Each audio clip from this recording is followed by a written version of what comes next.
নমস্কার বন্ধুরা, আমি রূপা। আমার আজকের ভিডিও সকল বন্ধুদেরকে অনেক অনেক ভালোবাসা দিয়ে স্বাগত জানাই। যে দেখুন, ছানা মিক্স করে আমি 5টি কি ছানা প্যাকেট একটা নিয়েছিলাম, কাঁচা ছানাটা মিক্স করে নিয়েছি। বসে বসে খাচ্ছি, দোকানেই খাচ্ছি। শরীরটা খুব খারাপ লাগছিল, ঘুম ঘুম পাচ্ছিল। কাপড় সেলাতে হবে অনেক। এই যে কাপড়গুলি রয়েছে, কাপড়গুলিকে সেলাবো মেশিনে। দেখুন, দোকানে পাকা নিচে বসে আমি খেয়ে নিচ্ছি।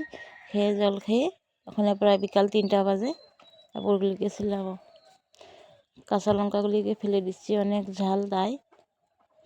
প্লিজ বন্ধুরা, প্রথমে একটি লাইক দিয়ে পুরো ভিডিওটি দেখে খুব সুন্দর একটি কমেন্ট করার অনুরোধ রইল। আর খুব কম সময়ের ছোট্ট ভিডিও।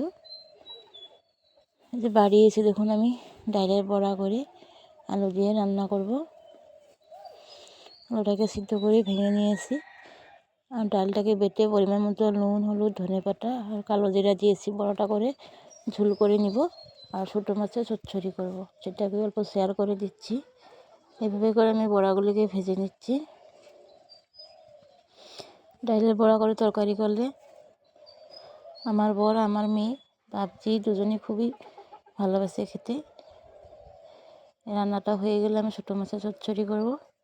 এই যে হাতে মেখে টমেটো, পেঁয়াজ, কাঁচা লঙ্কা দিয়ে দেখুন ছোটো মাছের চচ্চড়ি করেছি। সর্ষে পাতা দিয়েছি। যারা এখন পর্যন্ত স্কিপ না করে ভিডিওটি দেখে যাচ্ছে তাদেরকে অসংখ্য অসংখ্য ধন্যবাদ। সবাই যেন ভালো আর সুস্থ থাকে। নমস্কার।